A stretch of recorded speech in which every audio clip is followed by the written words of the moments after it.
ada beberapa kawan ustadz daerah sini yang dia berpikir begini, itu kan zaman dulu nggak ada akte, nggak ada catatan sipil, tidak ada akte dan tidak ada dukcapil, tapi sudah ada penulis kitab nasab. Mungkinkah orang terkenal zaman itu anaknya tidak dicatat semua? Karena tidak mungkin, tidak mungkin. Kenapa saya mengatakan tidak mungkin? Karena di abad ke-6 kitab As-Sajaratul Mubarakah telah menyatakan tidak ada lagi.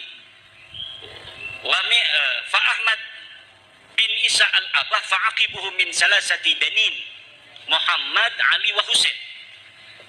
Itu cara ulama mengibarahkan dengan jumlatun ismiyatun, itu adalah tadullu alal hasri.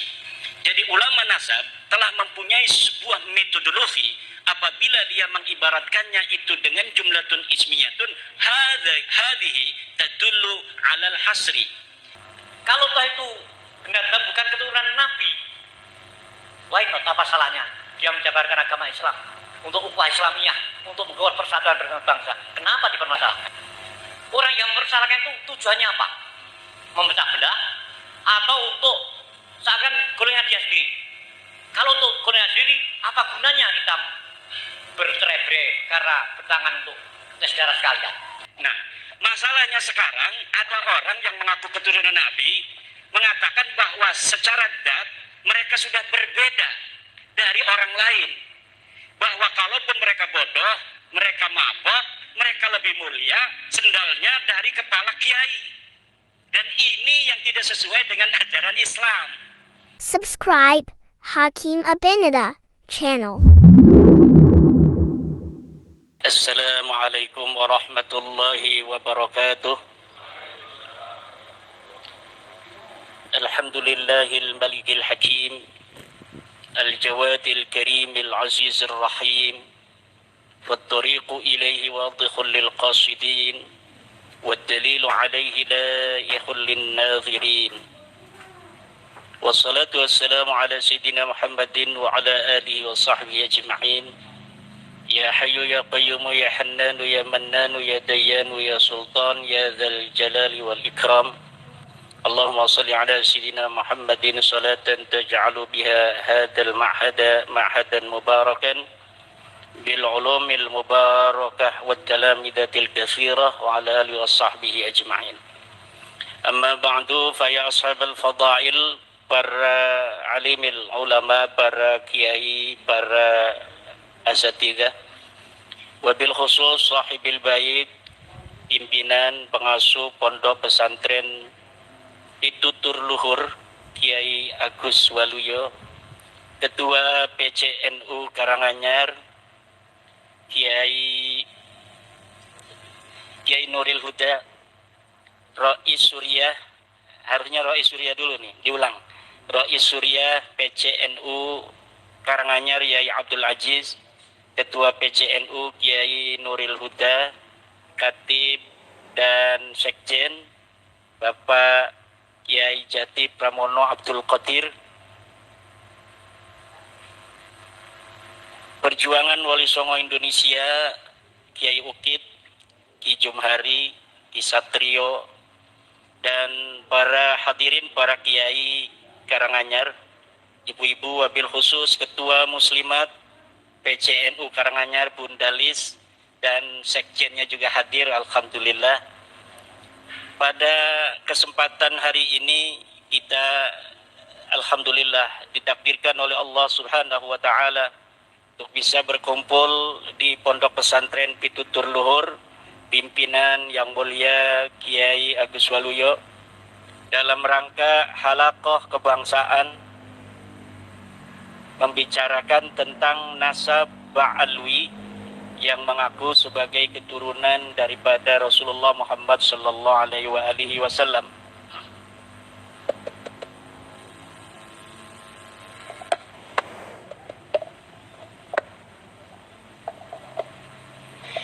Pada abad 9,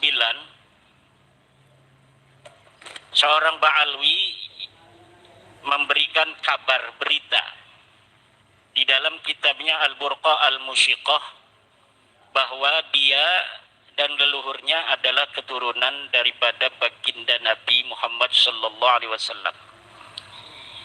Apa yang ada di dalam kitab Al-Burqatul Musyiqah ini adalah sebuah khabar, sebuah berita. Berita itu mahtamala sidqa wal kadhiba, sesuatu yang bisa saja benar, bisa saja salah. Untuk mengetahuinya perlu diverifikasi secara data-data historis dan empiris. Kategori sebuah berita itu ada 3. Ma wafaqal haqqa, yang kedua ma khalafal haqqa, yang ketiga adalah ma la yu'rafu muwafaqatuhu wa mukhalafatuhu al haqqa. Ada berita yang sesuai dengan kebenaran kenyataannya. Ada berita yang tidak sesuai dengan kebenarannya. Ada berita yang benar dan tidaknya ini tidak diketahui. Ma wafaqal haqqa fahada yuraddu fahada yuqbalu. Ma wafaqal haqqa fahada yuqbalu. Berita yang sesuai dengan kebenaran inilah yang dapat diterima. Ma khalafal haqqa fahada yuraddu. Sesuatu berita yang tidak sesuai dengan kebenaran, maka ini harus ditolak. Ma la yu'rafu muwafaqatuhu wa mukhalafatuhu hada yutawaqqafu. Sesuatu yang tidak sesuai, sesuatu yang tidak diketahui kesesuaian dan tidak sesuainya dengan kebenaran, maka ini ditangguhkan. Lalu berita bahwa Ba'alwi ini adalah keturunan Nabi masuk yang mana? Menurut yang saya telah telusuri, berita bahwa Ba'alwi keturunan Nabi Muhammad ini masuk dalam kategori berita yang kedua, yaitu ma khalafal haqqa fahada yuraddu. Sesuatu yang tidak sesuai dengan kebenaran, dan ini harus ditolak. Dari mana saya berkesimpulan bahwa nasab Ba'alwi adalah termasuk dalam kategori kedua yang merupakan berita yang harus ditolak? Jawabannya adalah karena nasab Ba'alwi ini bertentangan dengan 4 kesimpulan kebenaran.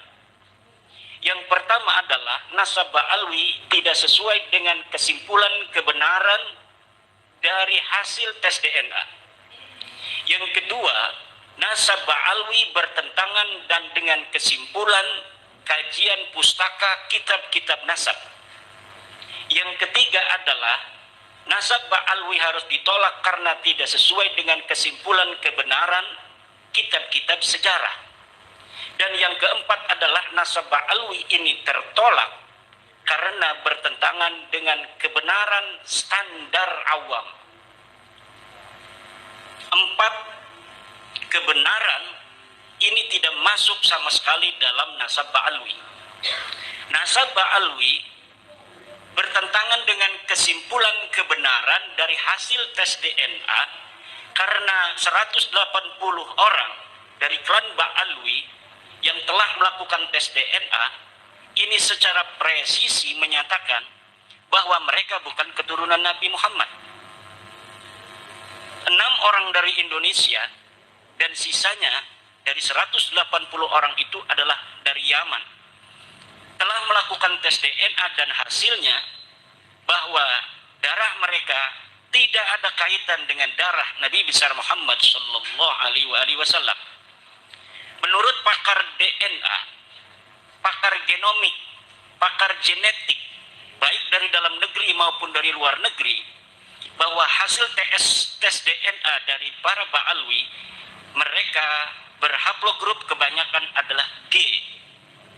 Sedangkan kalau mereka mengaku sebagai keturunan Nabi Muhammad SAW, seharusnya mereka berhaplogrup J1. Instruksi kayak maaf ya, karena di sini mohon maaf kita istilahnya menyambung. Saya sebagai penyambung lidah teman-teman lah, kawan-kawan, dan juga ada banyak yang WA ke saya. Ada beberapa jamaah itu belum paham apa itu Ba'lawi gitu. Tolong dikupas dulu. Ya. Kita panjang lebar ngomong Ba'lawi, definisi aja itu belum paham gitu loh. Ba'lawi itu adalah sebuah keluarga yang di Indonesia mereka ini dipanggil Habib. Nah, bedanya Habib dengan Syarif atau Sayyid itu. Kalau Habib itu adalah panggilan untuk keluarga imigran Yaman yang ada di Indonesia. Sayyid itu adalah keturunan dari Rasulullah Muhammad sallallahu alaihi wasallam. Keturunan Nabi yang di dalam keturunannya ada raja, itu biasanya disebut syarif. Seperti Syarif Hidayatullah, Syarif Mekah, Syarif Aun Mekah, Syarif Zaid, itu keturunan Nabi yang dalam silsilahnya ada yang jadi pejabat. Kalau hanya menjadi ulama itu biasanya bergelar Sayyid. Nah, itu, jadi sudah paham ya. Kalau saya nyebut Ba'alwi itu maksudnya Habib. Oh gitu, Ba'lawi Iya. Habib. Ba'lawi itu adalah Habib. Kalau Sayyid, ulama. Sayyid itu adalah keturunan Nabi Muhammad SAW yang sudah terverifikasi dari mulai datuk-datuk mereka di dalam kitab-kitab nasab telah terverifikasi secara presisi bahwa mereka adalah keturunan daripada Rasulullah Muhammad sallallahu alaihi wasallam. Oke, hadirin kira-kira paham ya Paham di sini ya? sebelum dilanjutkan, paham ya dulu ya? Udah paham ya? Sayyid, Syarif, Habib. Sudah Iya. paham ya? Alhamdulillah.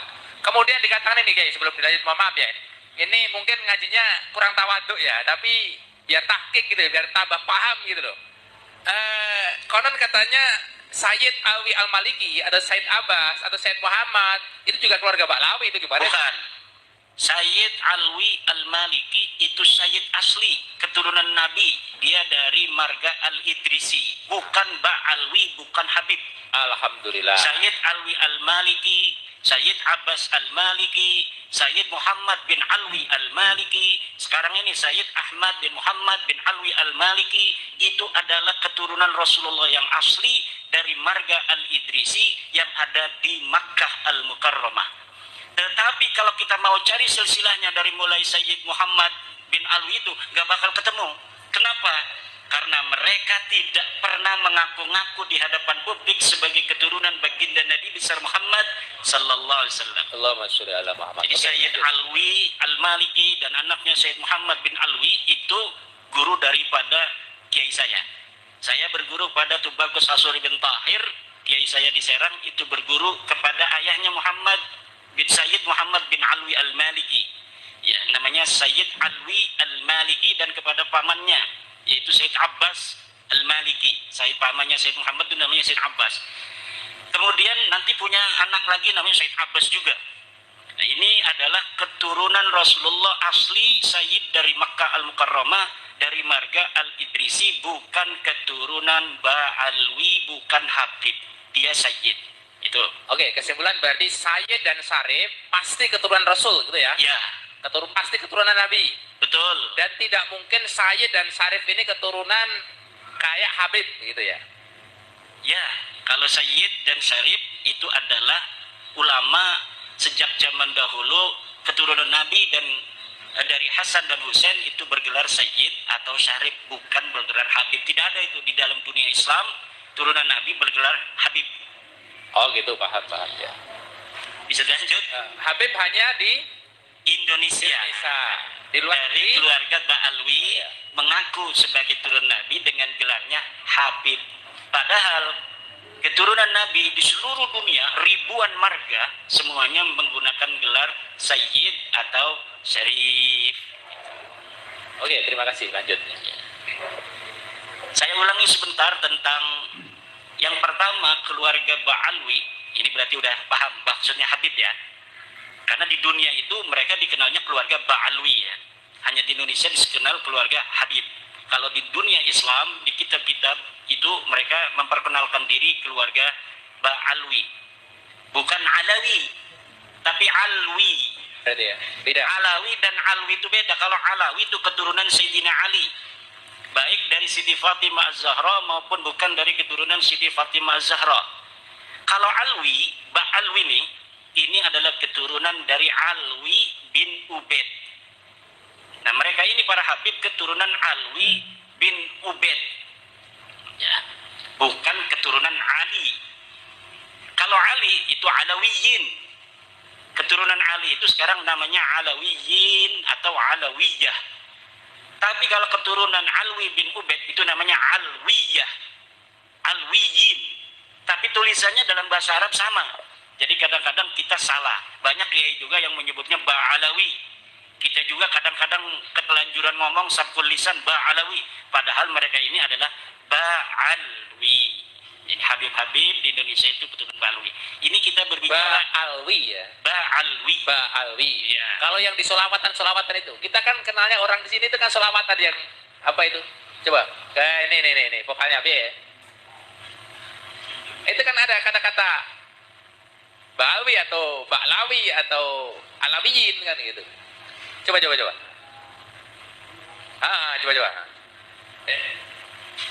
Kita bingung di. Betul. Coba. Mangga. Ini karena waktunya sudah mepet, ya nggak apa-apa sambil ngobrol aja. Ya Habibana Ali. Lah kalau itu memang lagu yang dikarang oleh mereka. Itu Habib bener tuh. Jadi Habib asli. Habib iya, asli paham, itu paham, berarti asli keturunan Alwi bin Ubaid. Kalau Syarif asli, ya itu adalah para keturunan Rasul. Sayyid asli adalah keturunan Rasul. Oke, masalah tadi DNA. Jadi nasabah Alwi itu tertolak kebenaran hasil tes DNA. Dan ini presisi. Tidak bisa kita melawan ilmu pengetahuan. Seperti kita percaya kalau misalnya itu golongan darah kita O, golongan darah kita B, golongan darah kita A itu kepada ahlinya. Ketika ahlinya mengatakan golongan darah kita tidak adalah O, maka kita percaya saja karena mereka ahlinya. Begitu pula ketika mereka para ahli biologi, ahli genetika, ahli genomik mengatakan bahwa setelah diperiksa darah mereka ini bukan darah Rasulullah SAW, maka yang tahu benar dan tidaknya adalah para ahlinya.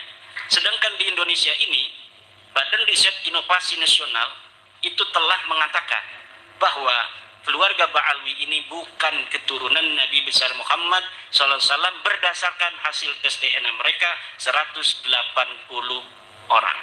Itu yang pertama. Yang kedua, nasab Ba'alwi sebagai keturunan Nabi ini tertolak karena bertentangan dengan kajian, kesimpulan, kebenaran kitab nasab, di mana mereka pada abad ke-9 Hijriah, seorang Ba'alwi mengaku dirinya sebagai keturunan Nabi. Dia mengarang sebuah kitab namanya Al-Burqatul Musyiqah, namanya Ali bin Abu Bakar As-Sakran. Menulis dalam kitabnya, dia adalah Ali bin Abu Bakar bin Abdurrahman bin Muhammad Maula Dawilah bin Alwi bin Ali Sahibud Darak bin Alwi Al-Ghayyur bin Faqih Muqaddam bin Muhammad Sahib Birbat bin Ali Qalikosam bin Alwi bin Muhammad bin Alwi bin Ubaid, katanya bin Ahmad bin Isa. Ini Ahmad bin Isa betul-betul keturunan Nabi besar Muhammad SAW.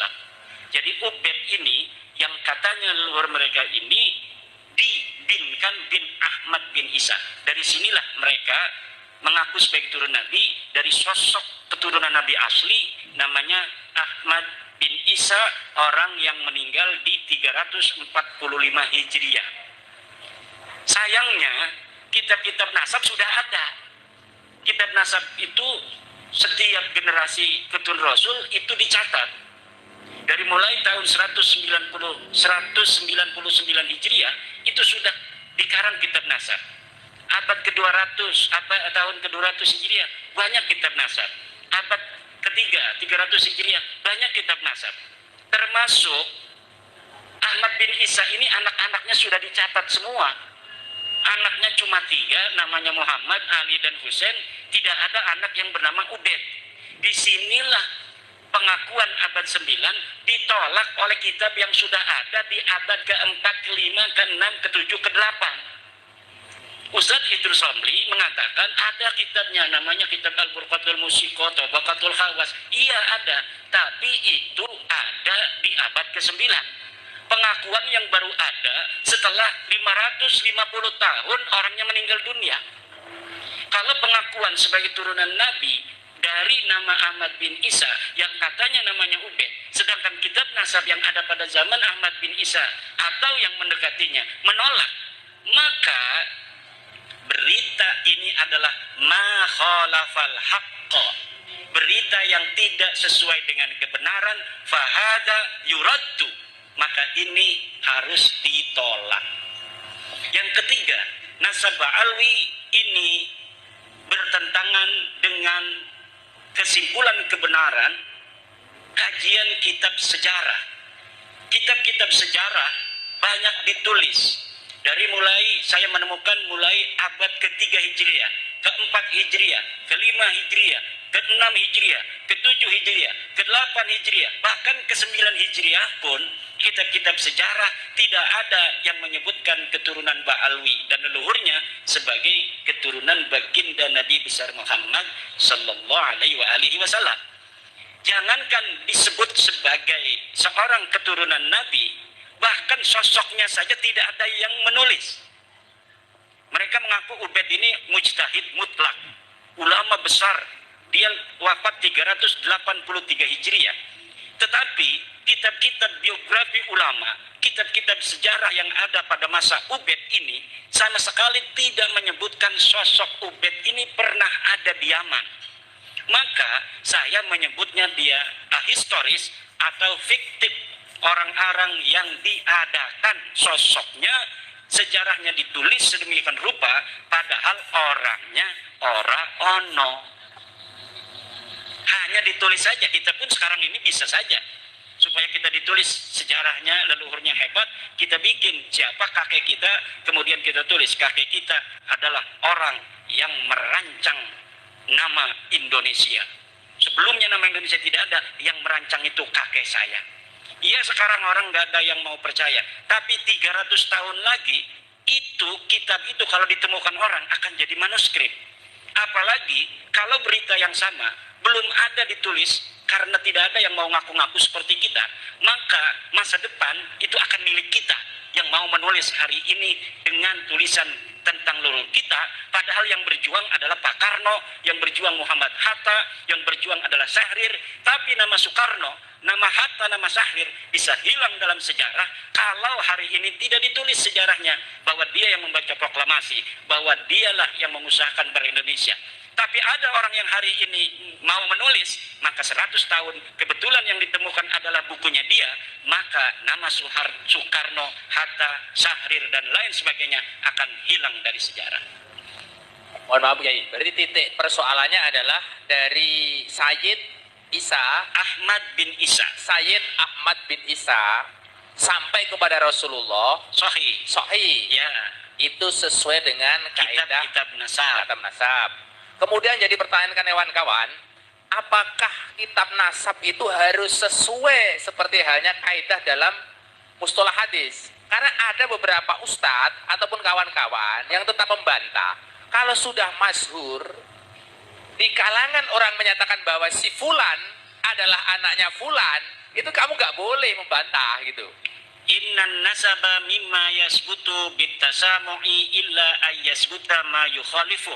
Ini adalah ucapan Ibnu Hajar al-Asqalani dalam kitab Al-Jawabul Jalil, bahwa nasab itu boleh tetap, boleh sahih dengan hanya mendengar, illa kecuali ayas butama yukhalifuh, telah ada yang menentangnya.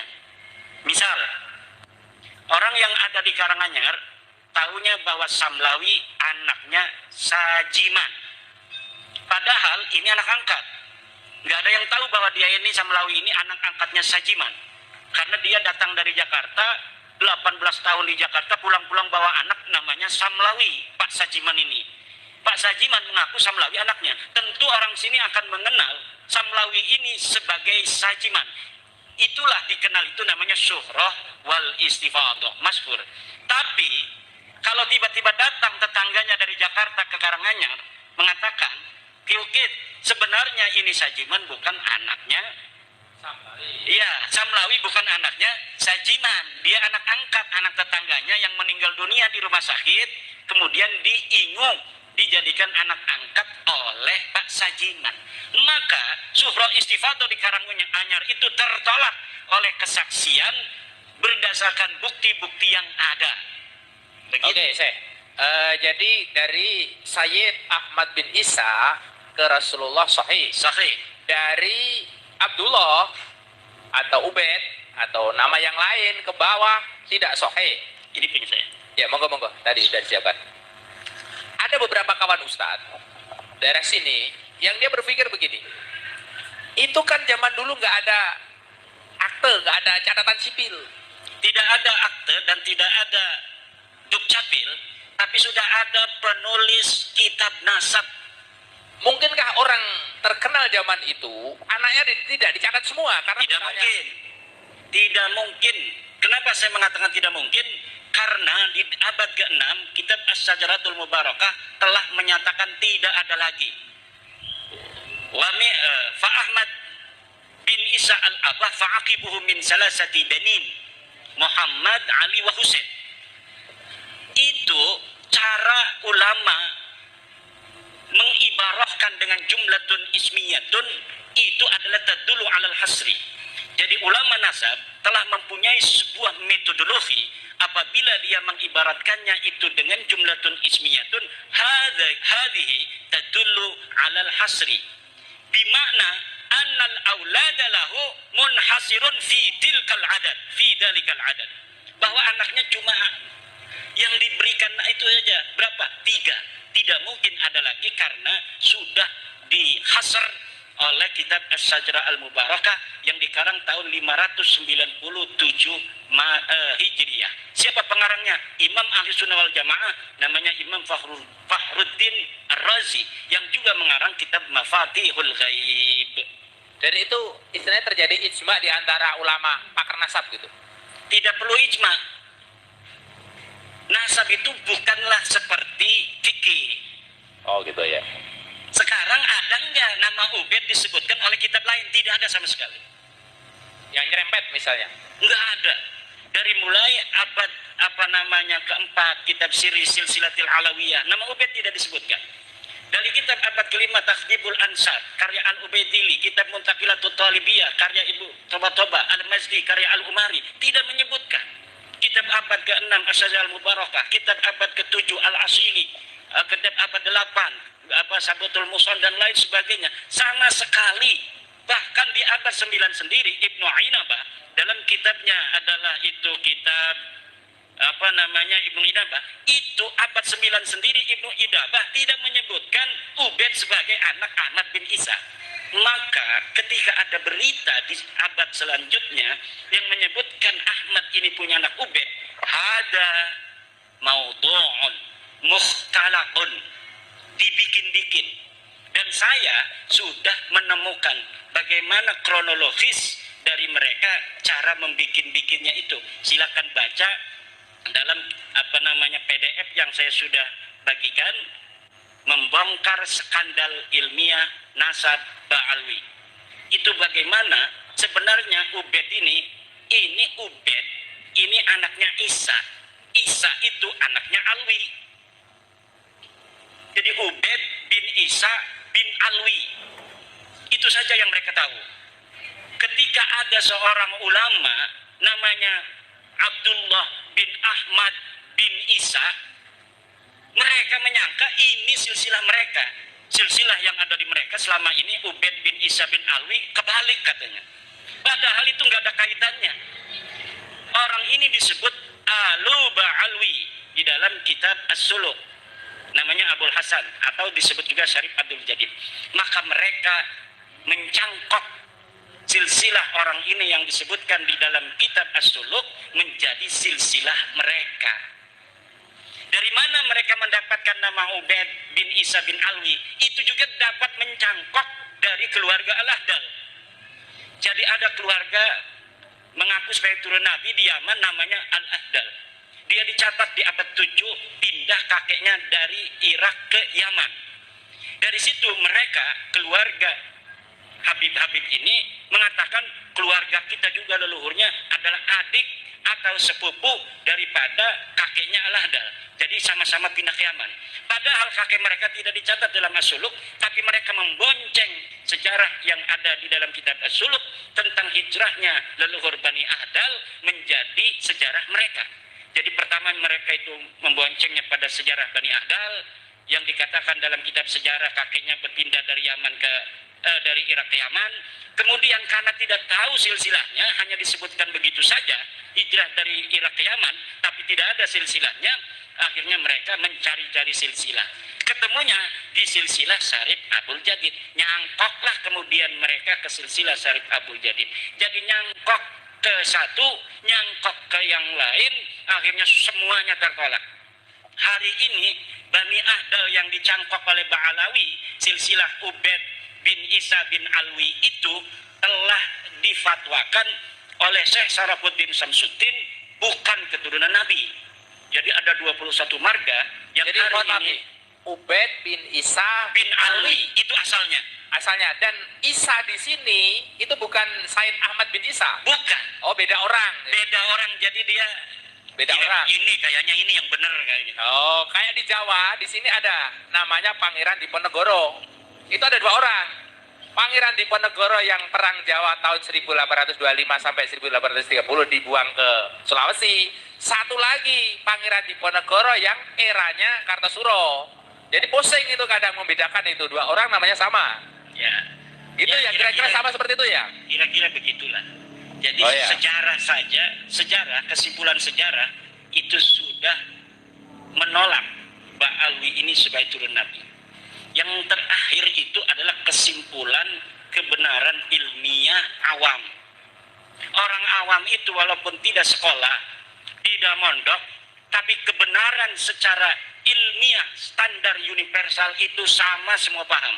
Ini saja nasabah alwi itu oleh kebenaran ilmiah standar awam yang tidak sekolah, tidak pesantren tertolak. Bagaimana penjelasannya? Kebenaran ilmiah itu ada 2. Yang pertama logis, yang kedua adalah empiris verifikatif. Jadi harus masuk akal dan harus dapat dibuktikan. Orang desa yang tidak sekolah, kalau dia punya tetangga, saya punya tangga Ki Ukit, punya anaknya 3. Kemudian ada orang ceramah, Ki Ukit punya anak 4. Pasti saya orang awam ini mengatakan orang itu salah.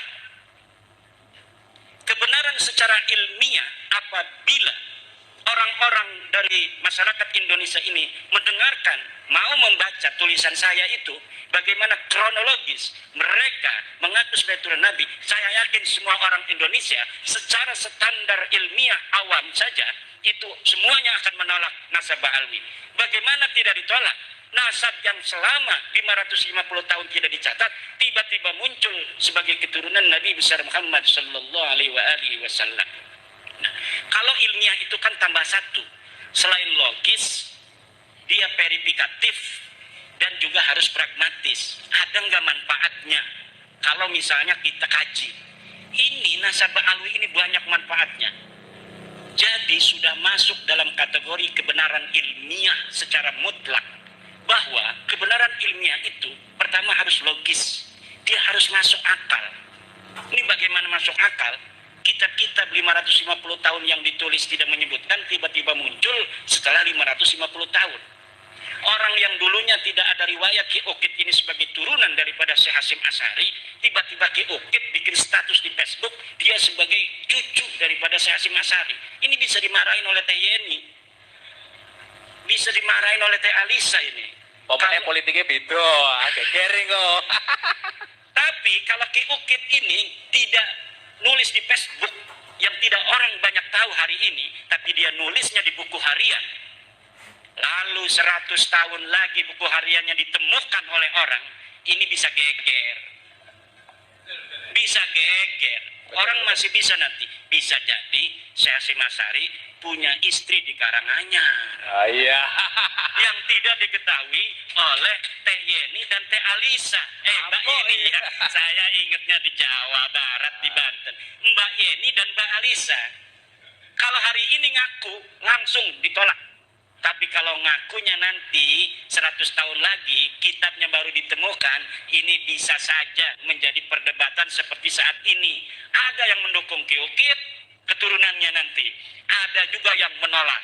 Menolak ini saya punya kitabnya Risalah Risalah Ahlussunnah wal Jamaah. Di dalam kitab Risalah Ahlussunnah wal Jamaah karangan Mbah Hasyim Asy'ari dikatakan anaknya cuma 1, Abdul Wahid, ya kan? 2, Yusuf, tidak ada nama seperti leluhurnya Ki Ukit yang namanya Samlawi itu. Tidak ada si Hasyim Asy'ari punya anak nama Samlawi. Tetapi ada aja pasti yang menjadi pendukung muhibbinnya. Apalagi kalau nanti 100 tahun lagi Ki Ukit cucunya ini jadi ulama besar yang jarang ngomong, diem aja. Orang-orang pasti ngedukung, banyak juga muhibbinnya itu. Berarti ini akan menjadi diskursus. Seperti inilah nasabah alwiyah ini. Berarti intinya bahwa orang-orang besar itu selalu dicangkok banyak orang gitu ya. Begitulah. Kayak sekarang kan kasus banyak yang viral itu. Pak Presiden Soekarno aja itu diaku-aku di Sulawesi punya istri, di Jepara punya istri gitu loh. Berarti Sayyid siapa tadi? Isa, Ahmad bin Isa yang dikatakan Al-Muhajir itu dicangkok banyak orang gitu ya. Dicangkok pertama oleh keluarga Syarif Abdul Jadid dan itu tertolak. Yang kedua dicangkok oleh tidak hanya Mbak Lawi berarti yang nyangkok. Bukan. Ada lagi keluarga Syarif Abdul Jadid yang mencangkok dan itu tertolak. Kemudian dicangkok oleh keluarga Mbak Alwi, tertolak juga. Yang nyangkok berarti dua itu konangan KB. Kewenangan KB. Oh, alhamdulillah gitu. Alhamdulillah. Oke. Berarti yang karena ini keistimewaannya apa sih sebenarnya Sayyid Ahmad bin Isa yang dikatakan Al-Muhajir itu kok sampai dicangkok orang gitu loh? Apa karena hanya beliau Sayyid atau punya keistimewaan tersendiri gitu? Karena sejarahnya tidak jelas. Sayyid Ahmad bin Isa ini terakhir ditemukan sosoknya dalam kitab sejarah itu oleh At-Tusi dalam kitab Al-Ghaibah tahun 250-an. Dia sedang ada di Madinah dan setelah itu kabar beritanya tidak ada yang tahu. Dari sinilah orang-orang itu bisa untuk nyangkok, berspekulasi bahwa karena Ahmad bin Isa ini tidak diketahui setelah dari Madinah kemana, kemudian sebagian orang mengatakan dia hijrah ke Yaman katanya. Kamilah keturunannya, padahal anaknya yang ada di Madinah kemudian pindah ke Irak, pindah ke Qum yang ada di Irak, dan mereka mencatat keluarga mereka sampai sekarang pun masih ada keturunannya. Lihat karangan kitab Syekh Zabarah, itu ada keturunan Ahmad bin Isa dari Muhammad, dari Husain, dari Ali, dan tidak ada dari mereka yang mengatakan bahwa leluhur mereka Ahmad bin Isa punya anak namanya Ubed. Begitu. Oke, dari Mbak Lawi kalau di Indonesia kan misalnya yang paling kondang Habib Pekalongan lah. Habib siapa? Habib Lutfi. Kalau dari marga satu yang nyangkok ke Sayyid Ahmad bin Isa itu yang terkenal siapa itu? Dari marga apa? Yang nyangkok ke Sayyid Ahmad bin Isa tadi kan Mbak Lawi nyangkok ke Sayyid Ahmad bin Isa. Semua yang ada di Indonesia ini semuanya Mbak Lawi. Nah, satunya lagi yang Syarif Abdul Jadid itu. Syarif Abdul Jadid. Abad ke-7 diberitakan keluarganya ingkirot. Artinya ingkirot tidak berketurunan lagi. Oh gitu. Tidak bisa dikatakan kualat. Iya, karena apa? Karena ya ini juga menurut saya skandal ilmiahnya Mbak Lawi yang mengatakan Syarif Abdul Jadid itu ingkirot. Karena kalau tidak dikatakan ingkirot, maka keturunannya akan dicari orang untuk memverifikasi benarkah Mbak Lawi ini keturunan daripada Syarif Abdul Jadid itu, saudara dari Syarif Abdul Jadid. Karena mereka kan mengaku saudara dari Syarif Abdul Jadid. Oh, iya. Makanya nyangkol ke situ. Tapi apa tujuh ke sini sudah nggak ada keturunannya? Tidak ada keturunannya versi Mbak Lawi. Oh, versi Mbak Lawi. Versi Mbak Lawi. Tapi sesungguhnya tidak tahu. Belum tahu ya. Belum ditemukan data tentang keturunan Syarif Abdul Jadid hari ini. Oke. Yang jadi pertanyaan lagi, ini sebenarnya remeh-temeh ya. Orang di sini banyak yang bertanya. Sebenarnya orang mengatakan tesis Kiai Imad itu sebenarnya tesis magister S2. Kan ada SD, SMP, SMA. Kemudian sarjana itu kan istilahnya lagi garap skripsi, ngerti? Nah, S2 kan tesis. Kalau S3 doktoral kan tesis gitu. Apakah di sini yang dimaksud itu tesis semacam itu? Karena di sini banyak yang bingung gitu. Itu silogisme. Jadi tesis itu kesimpulan ilmiah. Kesimpulan ilmiah itu namanya tesis. Penentangnya namanya antitesis. Kalau sudah terjadi harmonisasi kesimpulan namanya sintesis. Nah, ini tesis itu ada kesimpulan ilmiah saya, begitu. Oh, berarti yang nyerang-nyerang Kiai Imad dari sudut pandang ilmiah mereka dikatakan antitesis. Antitesis. Lah sudah ada sintesis belum? Belum. Oh gitu. Pitutur luhur insyaallah. Kalau sintetis itu ada harmoni. Karena apa? Mereka tidak bisa membantah. Oke, makanya siapapun saya selalu saya tegaskan, kalau ada orang yang bisa bicara ilmiah kayak gini, tak undang is. Jeluk ragat piro tak ragat ini ngojo kemaki misalnya kudu private jet gitu. Saya siap ini.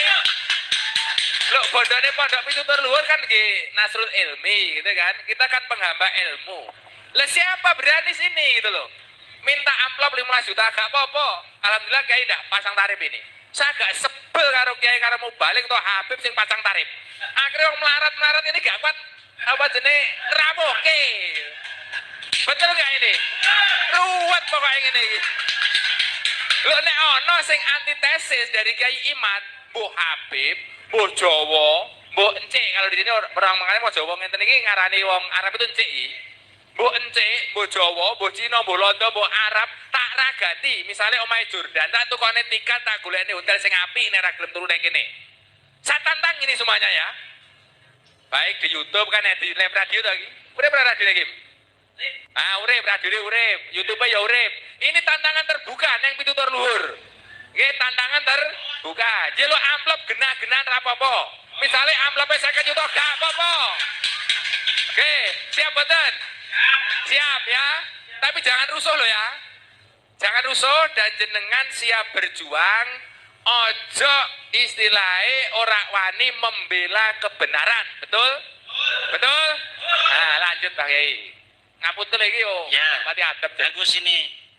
Mungkin yang lainnya, coba. Mungkin ada yang nanya yang lain. Oke, monggo. Ini mic-nya. Pakai mic Pak. Mana panitianya nih, tukang anterin mic? Itu, ada, aja. Halo. Assalamualaikum warahmatullahi wabarakatuh. Saya sebagai orang muslim ya mungkin masih awam masalah Habib, Syekh, dan Syarif itu. Tapi saya sebagai seorang muslim, saya sangat menyesal kalau ada seorang yang mempertentangkan antara Habib, Syekh, dan sebagainya. Karena apa?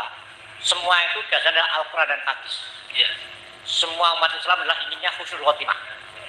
Kalau sudah kita berdasarkan Quran hadis, kiblatnya sama, apa tentangkan? Entah itu dari Habib, dari Syekh, dari Syarif. Saya kira ada masalah. Kok itu bagi saya sebagai seorang muslim kok malah remeh sekali orang yang menentangkan antara keturunan itu kok saya kira kok tidak baik itu bagi saya sebagai orang muslim. Itu kalau didengar oleh orang non muslim itu malah sebagai bahan candaan. Bahan candaan itu. Oke, karena maaf, itu sudah Habib itu sudah luar biasa, penggemarnya luar biasa. Dia menyebabkan agama-agama Allah di muka bumi ini. Kenapa dipertahankan? Bahkan cuma tes darah dan sebagainya itu bagi saya tidak baik untuk orang muslim.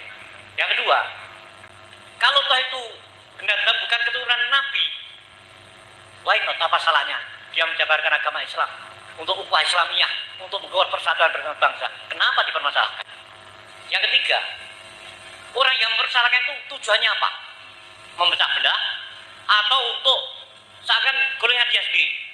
Kalau untuk golongan sendiri, apa gunanya kita bercerai-berai karena bertangan untuk tes darah sekalian? Itu bagi saya seorang muslim yang ingin saya jujur mati kudus khotimah, bukan untuk bertahan seperti itu. Ya, bagus. Ya, Ya. terima kasih. Assalamualaikum warahmatullahi wabarakatuh. Ini saya setuju bahwa seluruh umat Islam itu harus mempunyai hak yang sama dalam kemuliaan. Walaqad karramna bani Adam. Bahwa kami telah memuliakan seluruh anak Adam. Dan ini yang sedang kita perjuangkan, bahwa tidak ada kaitan kemuliaan di hadapan Allah dengan keturunan. Kalaulah selama ini orang itu sudah mulia dengan ilmunya, dimuliakan oleh masyarakatnya, tidak melihat keturunan siapa dia, kalau dia punya ilmu wajib dimuliakan. Kan itu setuju Pak ya? Nah, masalahnya sekarang ada orang yang mengaku keturunan Nabi mengatakan bahwa secara dat mereka sudah berbeda dari orang lain, bahwa kalaupun mereka bodoh, mereka mabok, mereka lebih mulia sendalnya dari kepala kiai. Dan ini yang tidak sesuai dengan ajaran Islam. Kalau dikatakan mereka menyebarkan Islam, mereka Mereka menyebarkan Islam di mana? Yang sekarang mengajarkan bisa selawatan. Tapi yang menyebarkan Islam kan Wali Songo. Wali Songo itu adalah keturunan Nabi, bukan dari Baklawi. Tapi diakui oleh mereka dalam kitab mereka tahun 1984 bahwa Wali Songo keturunan Baklawi.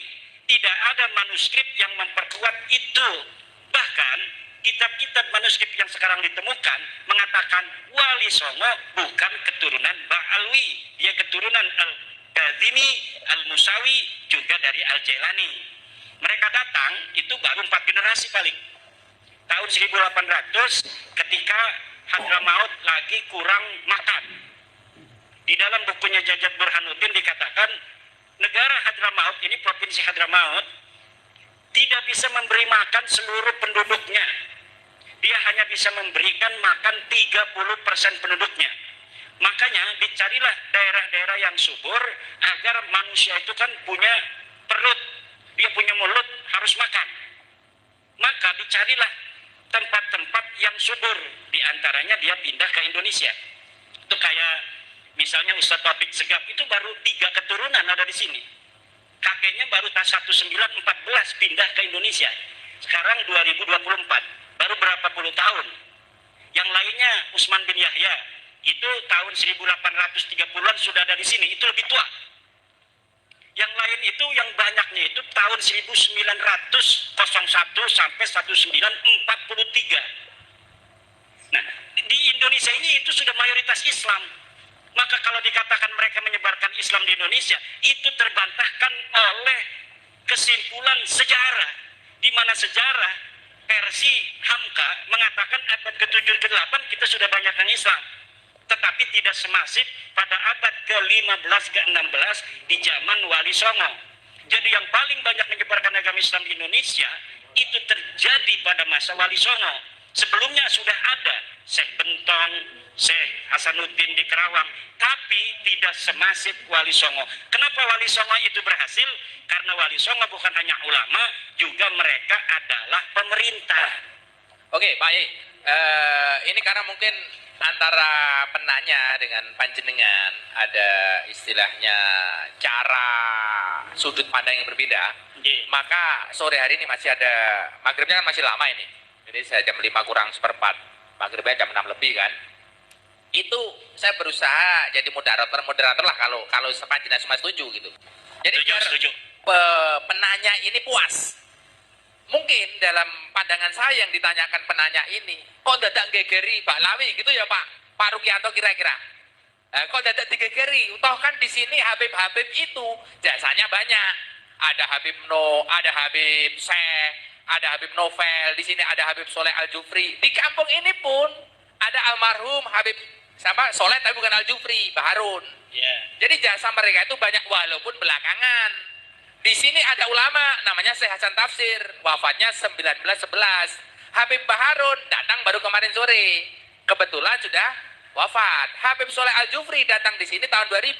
Anak saya yang dongani, yang akikoi Habib Soleh Al-Jufri. Karena beliau memandang mungkin bahwa dadak digegeri Baklawi ngopo wong ning kene wis dakwah kok.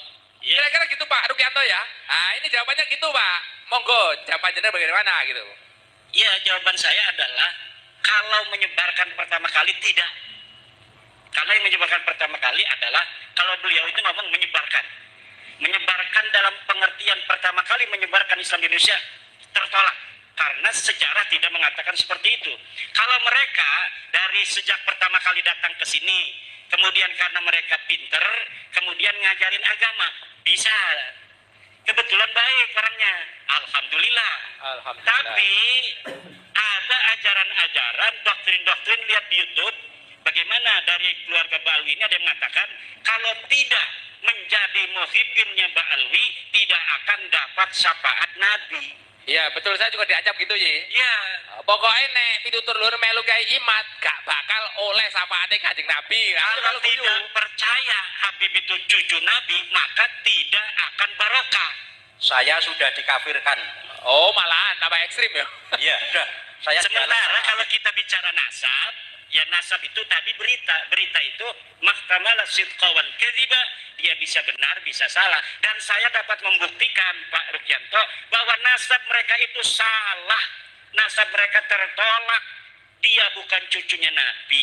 Kalau mereka itu ulama, kita wajib hormati. Bukan karena dia turun Nabi, karena ulama. Karena memberikan manfaat untuk masyarakat sekitar.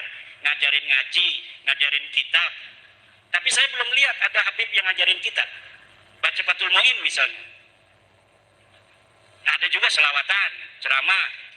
Termasuk Abah Lutfi. Belum pernah saya melihat beliau baca kitab kuning. Yang ada adalah ceramah. Maka kalau ketika ada yang nanya sama saya, Abah Lutfi itu ulama bukan? Bukan. Tapi dia penceramah. Kenapa? Karena ulama harus bisa baca kitab kuning. Syarat ulama itu mampu membaca kitab kuning sebagai satu syarat utama orang memahami agama. Bagaimana orang tidak bisa baca kitab kuning mampu memahami agama dengan benar? Paling dia dapat mendengar dan dapat membaca dari terjemah. Kalau dapat mendengar dan dapat membaca dari terjemah, itu tidak bisa istimbat. Kenapa? Karena Al-Quran berbahasa Arab, Al-Hadis berbahasa Arab. Cara memahami Al-Quran dan Hadis itu hanya bisa dipahami oleh dia yang baca kitab kuning. Santri Lirboyo, santri Peloso, santri Sidogiri, santri-santri pondok pesantren salaf yang bisa memahami agama dengan benar hanya ulama. Siapa ulama? Syarat pertama harus baca Fathul Qorib, Ihya Ulumuddin, Sahih Bukhari. Ada kan Mbak Alwi itu kalau bulan Rajab atau bulan apa itu mengadakan khataman Bukhari. Khataman doang, tidak baca kitabnya. Khatamannya iya, tapi tidak baca kitab Bukharinya. Nah itu yang kita sekarang sedang melawan doktrin-doktrin itu. Melawan itu bukan marah. Kalau marah itu nggak ada arah. Kalau melawan itu artinya hal-hal yang buruk. Ayo kita lawan agar mereka tidak buruk, mereka juga bisa bertobat. Ayo kita sama-sama bangsa Indonesia, seuyunan, semuanya pun bisa menjadi mulia. Siapa saja bisa menjadi ulama, siapa saja bisa menjadi wali, siapa saja bisa masuk surga. Tidak mesti dia harus jadi Muhyiddin Mbak Alwi, dia harus bisa masuk surga baru. Tapi siapapun yang bertakwa kepada Allah, dia yang bisa untuk merasakan nikmatnya surga. Allahumma sholli ala Muhammad. Para kiai. Pak Rukianto sudah ya? Sudah ya? Berarti Ben. Oh ya coba, karena ini nanti terjadi, mohon maaf, beliau kan juga istilahnya sesepuh di sini. Nanti kalau sampai ini terjadi sesuatu, khilaf dan lain sebagainya, kalau cara pandangnya sudah berbeda, nggak akan ketemu ini. Tidak apa-apa, agama itu dari dulu berbeda kok. Oh gitu. Iya. Tadi ada satu lagi, Pak Rukianto, monggo.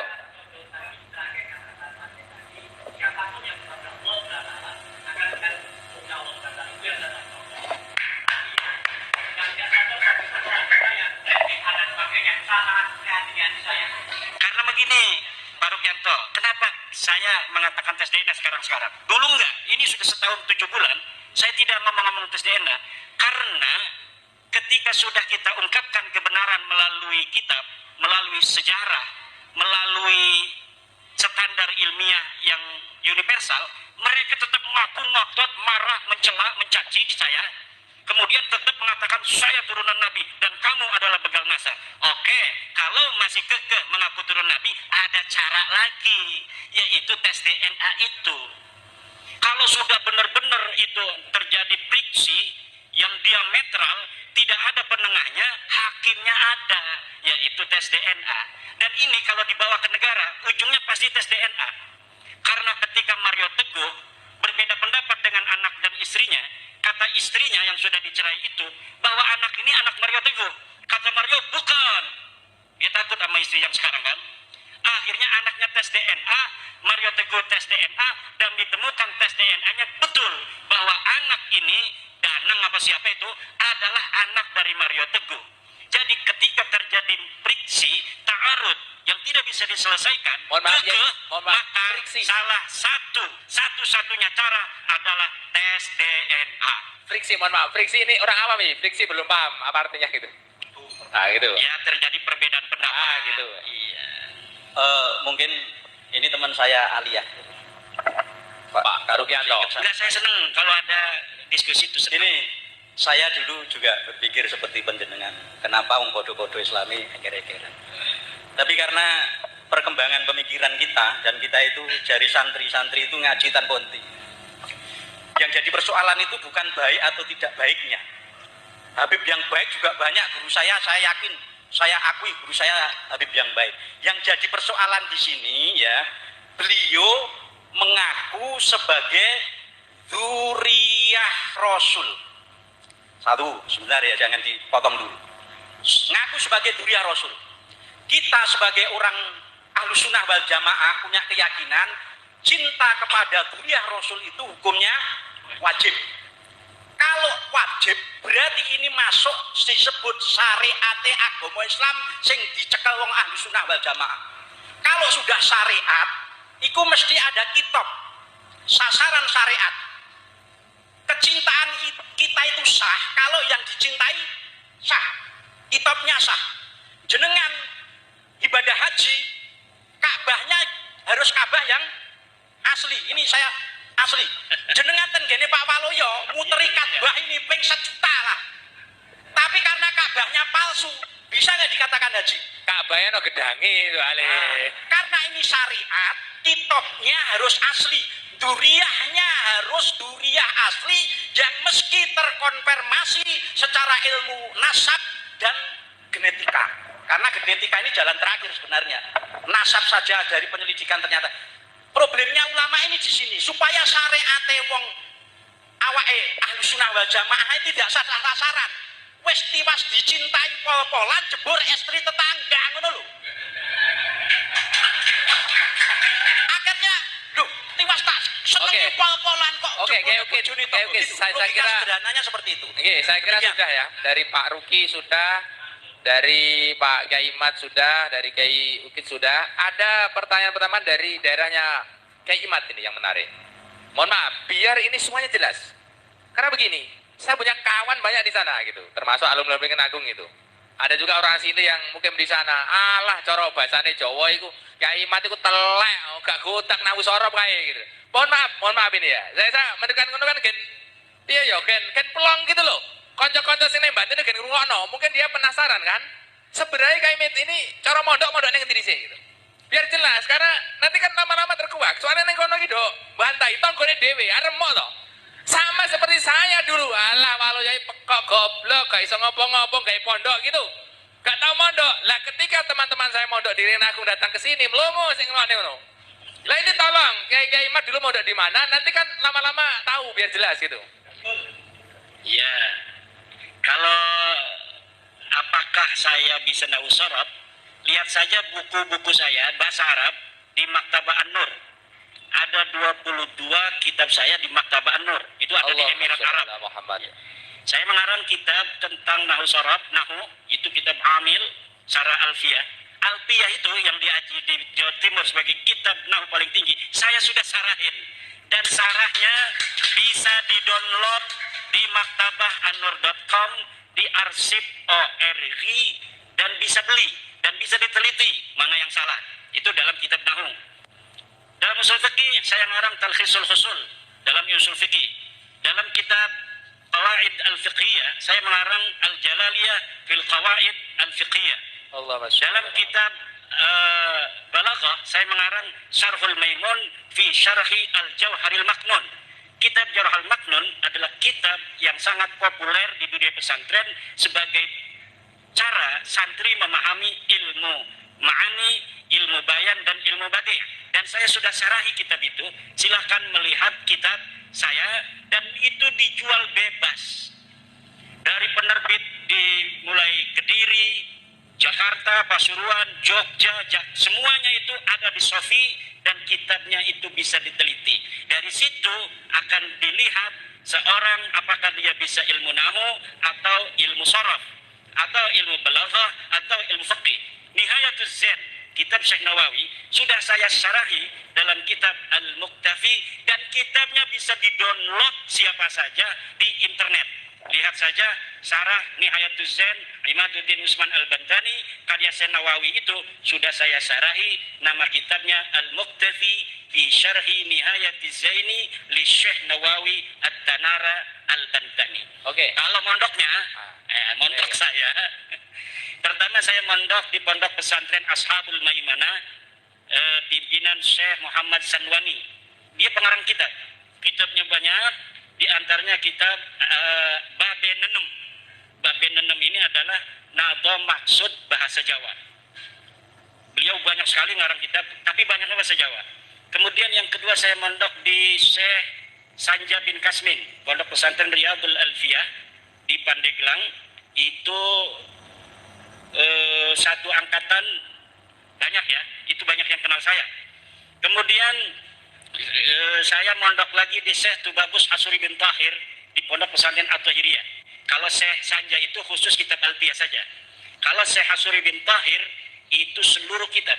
Di beliau inilah murid dari Syekh Alwi Al-Maliki. Masya Allah.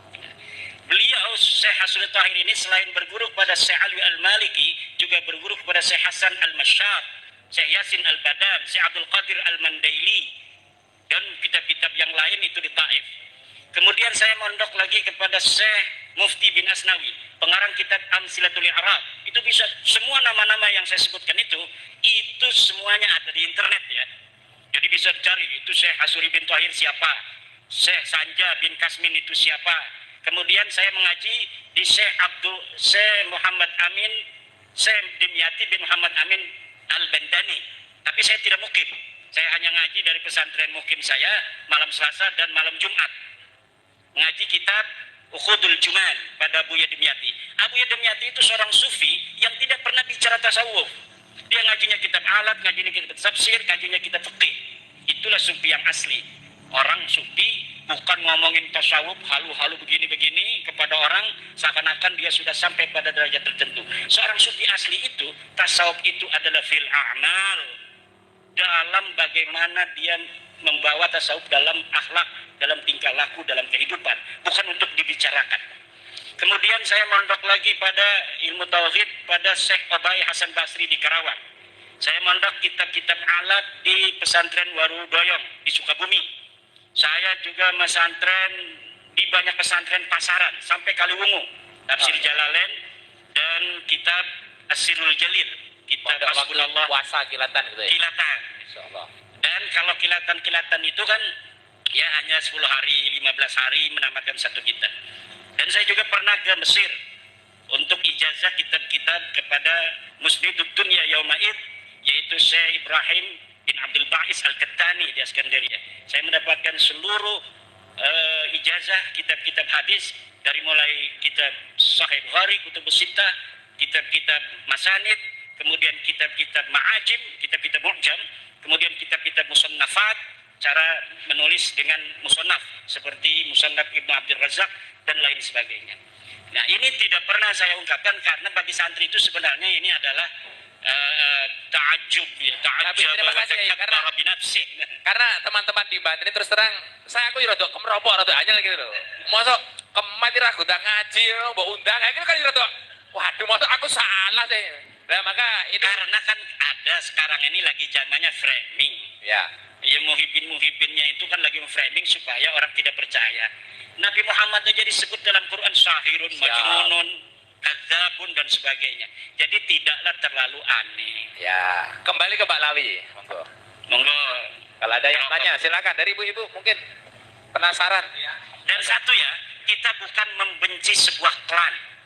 Kita hanya meluruskan pengakuan bahwa pengakuan mereka tidak terbukti. Silahkan menjawab. Saya sudah kirimkan ke Rabita Alawiyah Pak Rukianto, sampai sekarang tidak dijawab.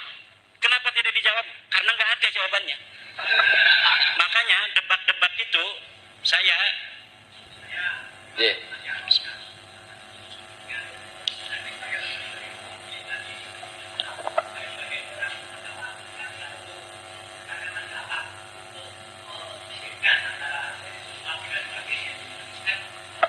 karena mereka dulu ya Pak Rukianto, mereka itu ngomong seperti ada seorang Habib Baharun, wahai kiai jangan sampai merasa dirinya walaupun pinter ngaji kitabnya, jangan sampai merasa dirinya sama dengan habaib.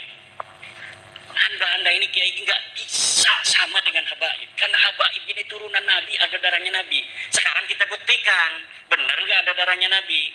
Kalau silsilahnya nyambung nggak, itu bisa dengan ilmu nasab.